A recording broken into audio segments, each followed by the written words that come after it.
Je leto 2023, zobudím ma telefón a tam inkasná agentúra.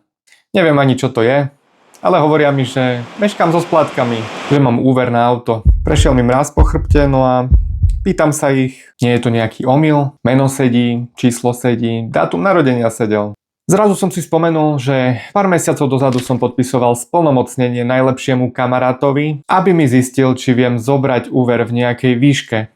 Tento úver som samozrejme nebral. Tak volám kamarátovi. Kamarát mi hovorí, že to je nejaký omyl, že ten úver sa nebral. Tak ma ubezpečil, samozrejme, že som mu veril. No a po pár mesiacoch mi volá kriminálna polícia. Policajtka mi hovorí, že na moju firmu je podané trestné oznámenie, že na nejakom aute je záložné právo. Tak som išiel vypovedať, pani policajtka mi povedala, čo záložné právo je, ukázala mi centrálny register, kde sa to dá pozrieť, dovtedy som to nevedel. Áno, bol tam úver 70 000 eur. Hovorím policajtke, nemám auto, nemám ani tie peniaze, neviem ani o čo sa jedná. Vidím z polície, stretnem sa s kamarátom, no a on zrazu mení svoju verziu príbehu. Vraj úver sa zobral, ale následne zrušil, že tam mali len nejakú chybu v systéme.